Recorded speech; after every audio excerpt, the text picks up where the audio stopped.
ಬೆಂಗಳೂರು ಅಭಿವೃದ್ಧಿ ಹೆಸರಲ್ಲಿ ಈಗ ಬಿಗ್ ಪಾಲಿಟಿಕ್ಸ್ ಏನಾದರೂ ಶುರುವಾಗ್ಬಿಡುತ್ತಾ ಅನ್ನೋ ಪ್ರಶ್ನೆ ಎದುರಾಗ್ತಾ ಇದೆ. 2,000 ಕೋಟಿ ಪ್ಯಾಕೇಜ್ನಲ್ಲಿ ಕಮಲಕ್ಕೆ ಕೊಕ್ಕೆ ನೀಡಲಾಗಿದೆ. ಕಾಂಗ್ರೆಸ್ಗೆ ಭರ್ಜರಿ ಮಣೆ ಹಾಕಲಾಗಿದೆ. ಕಾಂಗ್ರೆಸ್ನ ನಾಯಕರಿಗೆ ಭರ್ಜರಿಯಾಗಿ ಮಣೆ ಹಾಕಲಾಗಿದೆ. ತೆರಿಗೆ ಕಟ್ಟುವವರ ಕಡೆಗಣನೆ ಆಗಿದೆ.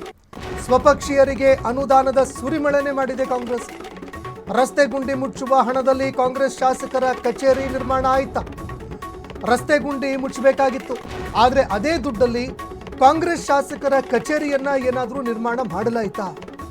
ಬಿಜೆಪಿ ಶಾಸಕರ ಕ್ಷೇತ್ರಗಳಿಗೆ ಸಿಕ್ಕಿದ್ದೆಷ್ಟು? ಕಾಂಗ್ರೆಸ್ನ ಶಾಸಕರು ಅದರಲ್ಲಿ ಎತ್ತಿದ್ದಾದ್ರೂ ಎಷ್ಟು? ಬೆಂಗಳೂರು ಅಭಿವೃದ್ಧಿ ಫಂಡ್ನಲ್ಲಿ ಭಾರಿ ಪ್ರಮಾಣದಲ್ಲಿ ತಾರತಮ್ಯದ ಬಾಂಬ್ ಸಿಡಿತಾ ಇದೆ. ಬೆಂಗಳೂರು ಅಭಿವೃದ್ಧಿ ಫಂಡ್ನಲ್ಲಿ ಭಾರಿ ಮಟ್ಟದಲ್ಲಿ ತಾರತಮ್ಯ ಆಗಿದೆ. ಮಲತಾಯಿ ಧೋರಣೆಯನ್ನ ತೋರಿದೆ ರಾಜ್ಯ ಸರ್ಕಾರ ಅನ್ನೋ ಪ್ರಶ್ನೆ ಈಗ ಕಾಡ್ತಾ ಇರುವಂಥದ್ದು. ಇದಕ್ಕೆ ಸಂಬಂಧಪಟ್ಟಂತೆ ಗಂಭೀರ ಆರೋಪಗಳು ಕೂಡ ಕೇಳಬರ್ತಾ ಇದೆ.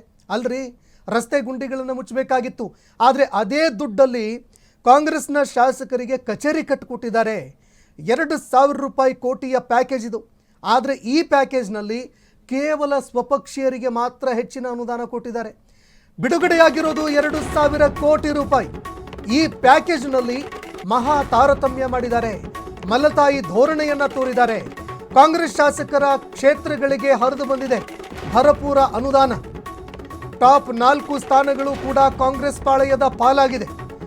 ಮೊದಲ 4 ಕ್ಷೇತ್ರಗಳಲ್ಲಿ ಕಾಂಗ್ರೆಸ್ ಶಾಸಕರದ್ದೇ ದರ್ಬಾರು. ಮೊದಲ 4 ಕ್ಷೇತ್ರಗಳಲ್ಲೂ ಕೂಡ ಕಾಂಗ್ರೆಸ್ ಶಾಸಕರೇ ದರ್ಬಾರನ್ನ ಮೆರಿತಾ ಇದ್ದಾರೆ. ಅವರಿಗೆ ಹೆಚ್ಚಿನ ಪಾಲು ಹೋಗಿದೆ.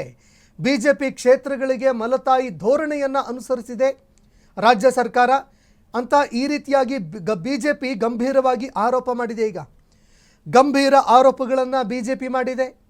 ಮಲತಾಯಿ ಧೋರಣೆಯನ್ನು ಅನುಸರಿಸ್ತಾ ಇದ್ದಾರೆ. ನಮ್ಮ ಶಾಸಕರಿಗೆ ಅನುದಾನ ಕೊಟ್ಟಿಲ್ಲ ಅಂತ ಗಂಭೀರ ಆರೋಪಗಳನ್ನು ಮಾಡಿದ್ದಾರೆ. ಯಾವ ಕ್ಷೇತ್ರಕ್ಕೆ ಎಷ್ಟು ಕೋಟಿ ಅನುದಾನ ಹಂಚಿಕೆ ಆಗಿದೆ? ಹಾಗಾದರೆ ಶಿವಾಜಿನಗರ, ಬ್ಯಾಟರಾಯನಪುರ ಕ್ಷೇತ್ರಗಳಿಗೆ ತಲಾ 80 ಕೋಟಿ ರೂಪಾಯಿ ಹಂಚಿಕೆ ಆಗಿದೆ. ಗಾಂಧಿನಗರಕ್ಕೆ 73 ಕೋಟಿ ರೂಪಾಯಿ, ಚಾಮರಾಜಪೇಟೆಗೆ 71.5 ಕೋಟಿ ರೂಪಾಯಿ, ಬೊಮ್ಮನಹಳ್ಳಿಗೆ 60 ಕೋಟಿ ರೂಪಾಯಿ ಅನುದಾನ ಹಂಚಿಕೆಯಾಗಿದೆ. ಬಿಟಿಎಂ, ಯಶವಂತಪುರ, ಶಾಂತಿನಗರ, ಮಹದೇವಪುರಕ್ಕೆ ತಲಾ 50 ಕೋಟಿ ರೂಪಾಯಿ ಹಂಚಿಕೆಯಾಗಿದೆ.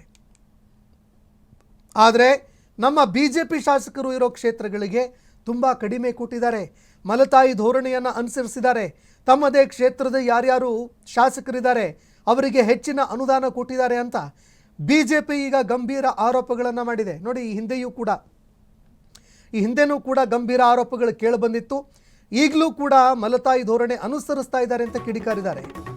ಇನ್ನು ಯಾವ್ಯಾವ ವಲಯಕ್ಕೆ ಎಷ್ಟು ಅನುದಾನ ಹಂಚಿಕೆ ಮಾಡಲಾಗಿದೆ? ಹಾಗಾದ್ರೆ ಬೆಂಗಳೂರು ಉತ್ತರ ವಲಯಕ್ಕೆ ಸಿಂಹ ಪಾಲು 466.5 ಕೋಟಿ, ಪಶ್ಚಿಮ ವಲಯಕ್ಕೆ 415 ಕೋಟಿ, ದಕ್ಷಿಣ ವಲಯಕ್ಕೆ 328 ಕೋಟಿ ರೂಪಾಯಿ, ಮಧ್ಯ ವಲಯಕ್ಕೆ 311 ಕೋಟಿ ರೂಪಾಯಿ, ಪೂರ್ವ ವಲಯಕ್ಕೆ ಕೇವಲ 110 ಕೋಟಿ.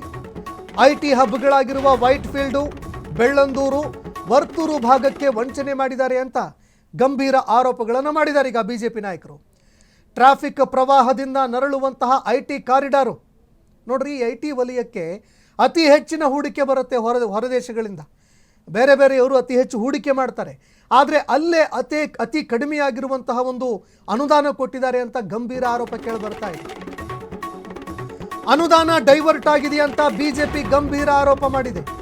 369 ಕೋಟಿ ರೂಪಾಯಿ ಅನುದಾನ ದಿಕ್ಕು ತಪ್ಪಿಸುವ ಯತ್ನ ಮಾಡಿದ್ದಾರೆ. ರಸ್ತೆ ಚರಂಡಿಗೆ 1,631 ಕೋಟಿ. ಇದನ್ನು ಹೊರತುಪಡಿಸಿ ಉಳಿದ ದುಡ್ಡು ಎಲ್ಲಿಗಪ್ಪ ಹೋಯಿತು ಅಂತ ಪ್ರಶ್ನೆ ಮಾಡಿದ್ದಾರೆ. 369 ಕೋಟಿ ರೂಪಾಯಿಗಳನ್ನು ರಸ್ತೆ ಕಾಮಗಾರಿಗಳ ಬದಲಾಗಿ ಬೇರೆಡೆಗೆ ಮಾರ್ಗ ಬದಲಾವಣೆ ಮಾಡಿದ್ದಾರೆ. ಬೇರೆಡೆಗೆ ಅದನ್ನು ವರ್ಗಾವಣೆ ಮಾಡಿದ್ದಾರೆ.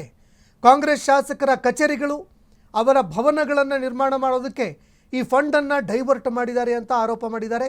ಆಡಳಿತ ಪಕ್ಷದ ವಿರುದ್ಧ ಕಮಲ ನಾಯಕರು ಈಗ ಮುಗಿಬಿದ್ದಿದ್ದಾರೆ.